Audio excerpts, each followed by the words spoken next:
Bonjour et bienvenue sur La Voix du Parfum. Faire entendre ce qui habituellement se sent, voilà ce que je propose dans ce podcast consacré au parfum. Écouter les fragrances, imaginer les effluves, se laisser porter par la voix et inviter l'ouïe et l'odorat à se donner rendez-vous avec votre imaginaire. Quel programme! Laissez-vous transporter par les parfums et les mots et savourons ensemble cette rencontre avec le parfum au travers d'interviews aussi passionnantes qu'inspirantes. Aujourd'hui, nous allons à la rencontre de la parfumeur Éléonore de Staël. Éléonore compose ses parfums avec des produits 100% naturels, selon des méthodes de fabrication éthiques qui concilient le respect de l'environnement et les principes de la parfumerie. Complice de la marque Agenalogie, elle défend l'idée d'un bien-être qui passe par l'olfaction. Porteur de sens, le parfum se fait l'écho de son époque avec Éléonore. Ces parfums sont imprégnés de naturalité, composés dans la conscience et le respect de l'environnement et de l'autre. Rencontre avec une parfumeur créatrice passionnée. Bonjour Éléonore, en tant que créatrice de parfums, tu constates que les marques savent se différencier. Elles ont leur logo, leurs couleurs, leurs slogans, leurs ambassadeurs, leur site web. Et tous ces éléments leur permettent de s'affirmer, de parler de leur message et de leur activité. Et grâce à tous ces outils, les marques parviennent à stimuler les émotions, du moins elles essayent, de ceux qui les regardent, de ceux qui les écoutent. Et pourtant, tu as constaté qu'il y avait un grand vide, un sens qui te tient à cœur, doté d'un pouvoir intuitif et qui manque à l'appel. Et vous l'aurez deviné, il s'agit de l'odorat. Peux-tu nous parler de ce sens qui est omniprésent dans ton activité? Oui, effectivement, le sens de l'odorat, c'est un sens qui est pour moi primordial. C'est le sens le plus important pour la compréhension de l'environnement, en tout cas pour ma part. Après, scientifiquement, on peut le voir, c'est le premier sens qui se développe dans le ventre de la mère. C'est un sens qui nous permet d'appréhender notre environnement avant même qu'on puisse le mentaliser, avant même qu'il puisse arriver à notre conscience. Il est directement présent en nous, de façon à ce qu'on comprenne ce qui se passe avant même qu'on soit alerté. C'est un système d'alerte, c'est ça. C'est un sens très intuitif, très instinctif,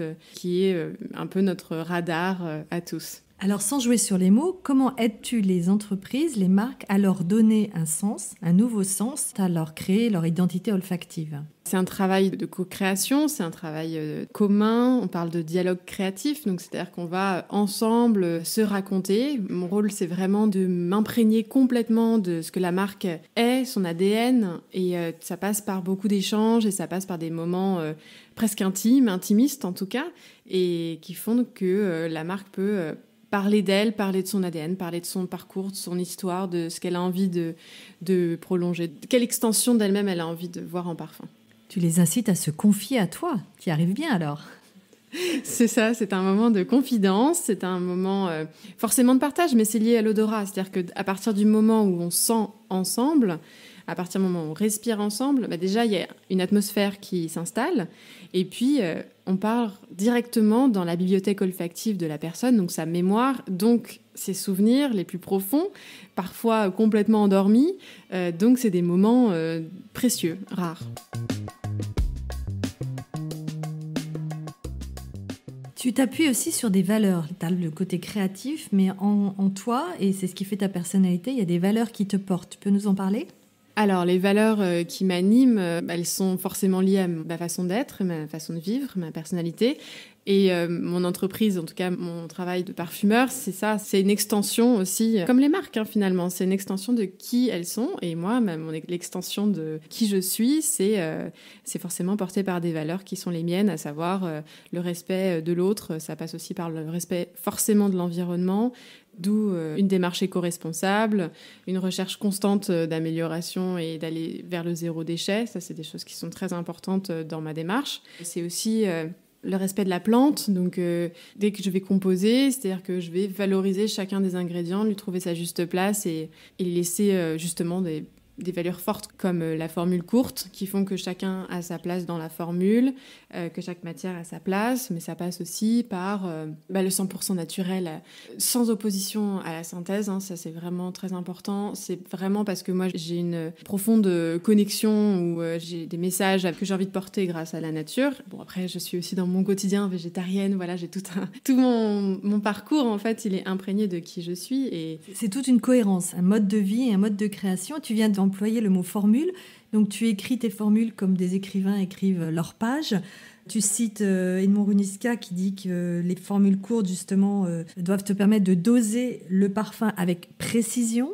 Ce grand homme est aussi une source d'inspiration. Tu peux nous en parler de Edmond Runiska et son œuvre, qui est un peu ta Bible? Alors oui, complètement. Edmond Runiska, je pense que comme beaucoup de parfumeurs, c'est un modèle à plusieurs niveaux.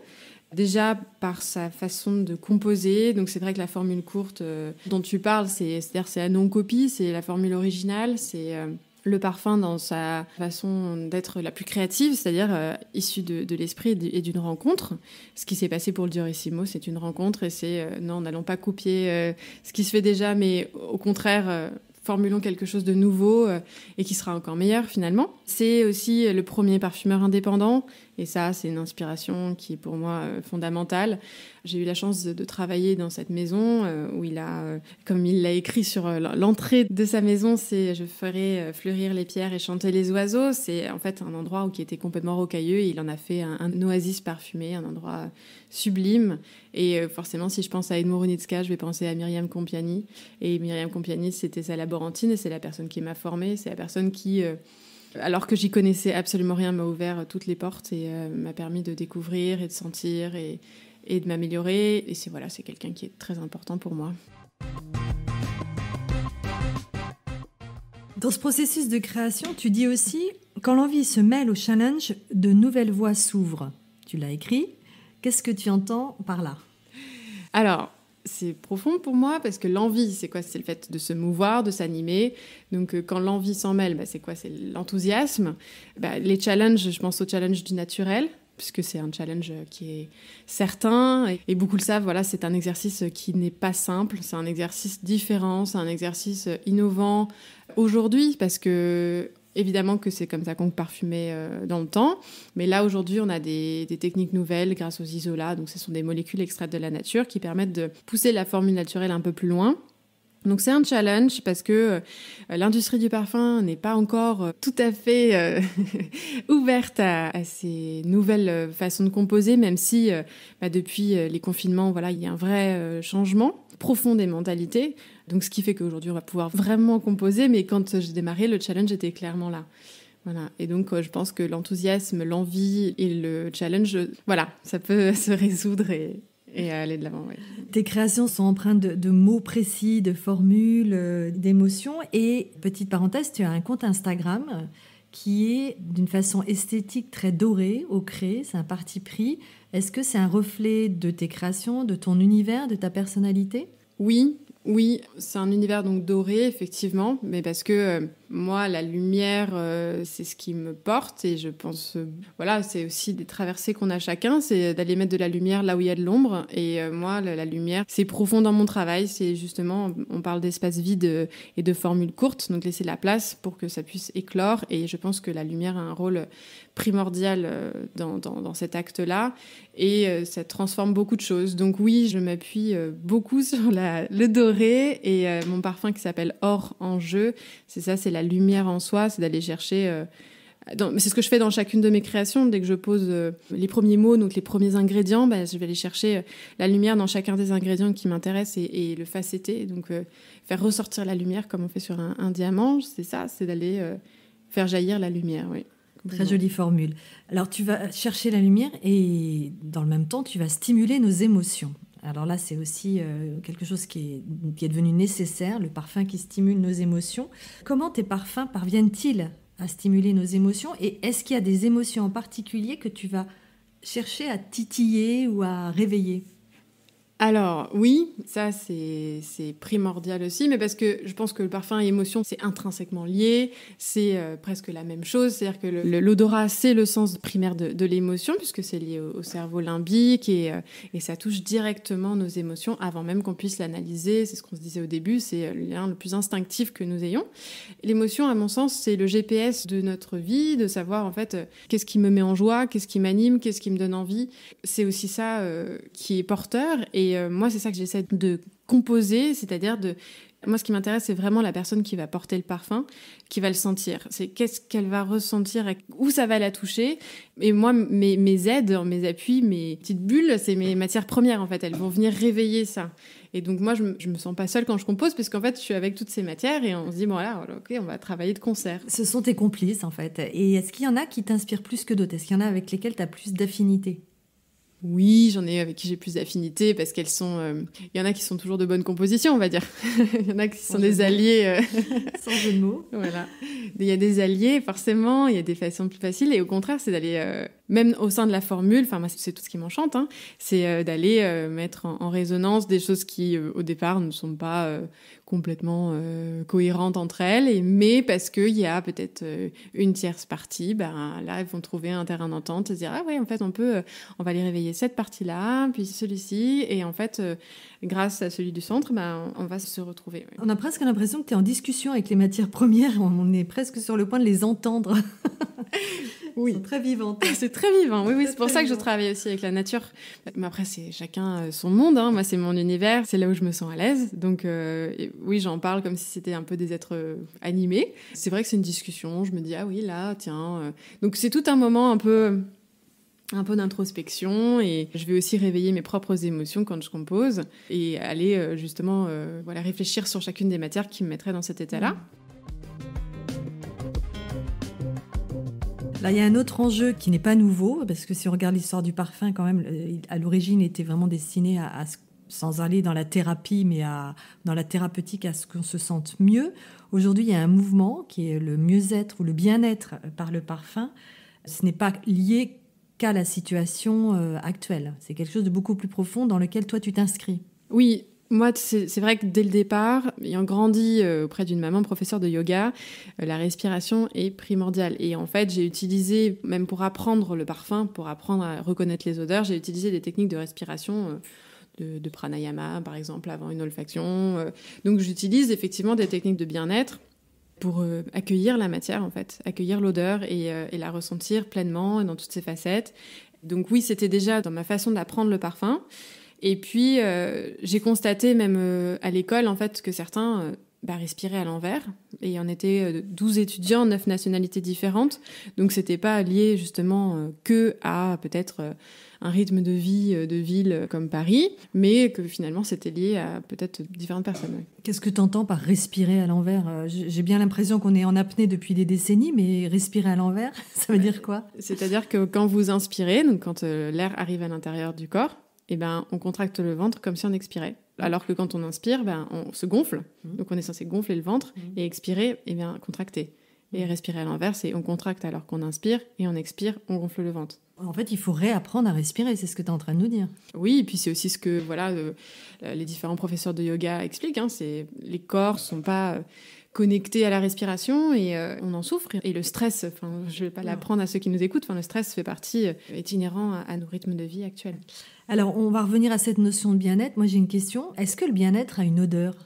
Bon, je pense qu'elle est propre à chacun. Est-ce que le bien-être a une odeur ? Je pense que oui, parce que en fait, l'odeur, elle a cette force et cette puissance de nous reconnecter à des instants de vie très précis et de nous remettre dans l'état émotionnel dans lequel on était.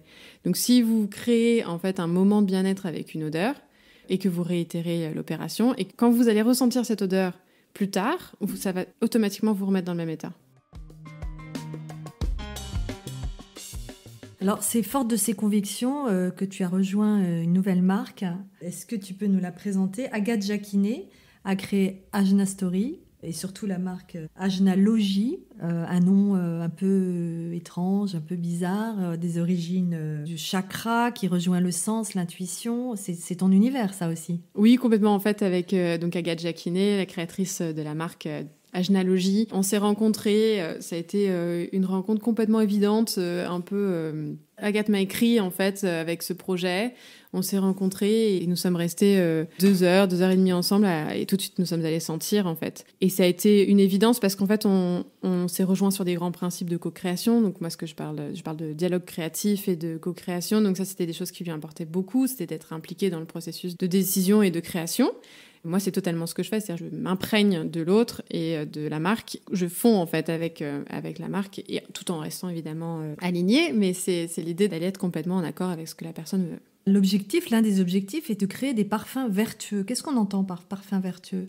Alors Agathe, elle voulait, et puis c'était quelque chose aussi moi que je mets dans tous mes parfums, c'est-à-dire d'aller créer de l'émotion. Et on est parti à l'inverse, c'est-à-dire d'aller chercher, ok, on voudrait accompagner la personne pour que dans un moment où peut-être elle est stressée ou elle est en manque de confiance, eh bien il y ait un parfum qui la mette automatiquement dans cet esprit-là.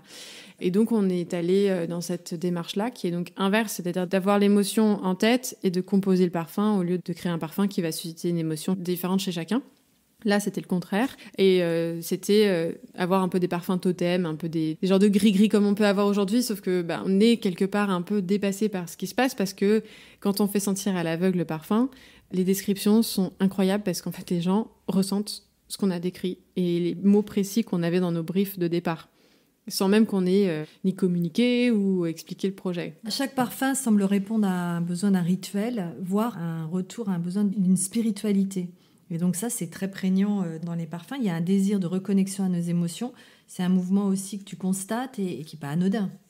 Alors oui, parce que c'est quelque chose qui était intime chez Agathe et chez moi, c'est-à-dire que toutes les deux, on fait nos recherches intérieures et on s'est rendu compte qu'on avait envie de faire transpirer nos découvertes dans nos créations et de les retranscrire de manière subtile, légère, sans être dans le prosélytisme du tout. Au contraire, c'est vraiment chacun va s'approprier le parfum dans son intériorité et ça peut être très différent finalement d'une personne à l'autre, même si les émotions principales restent là.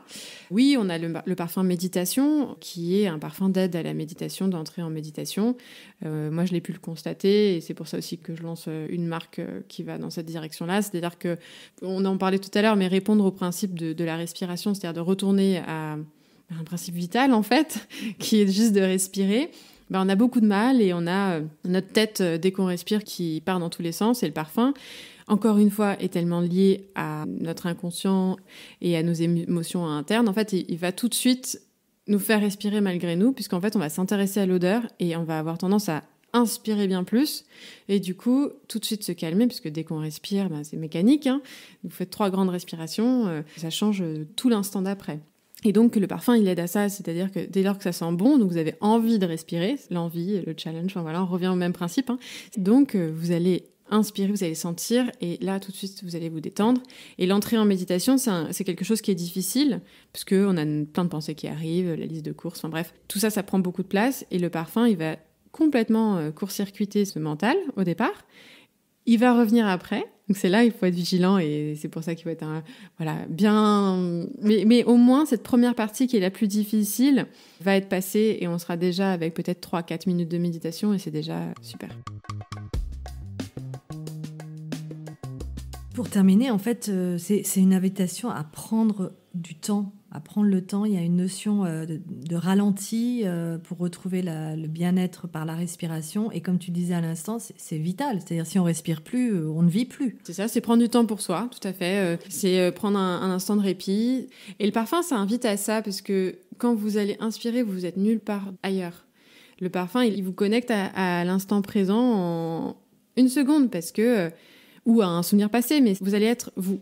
Et vous n'allez pas être dans « qu'est-ce que je vais faire ?» Vous allez dans l'être. On s'arrête sur cette belle phrase. Merci Éléonore. Merci beaucoup Isabelle.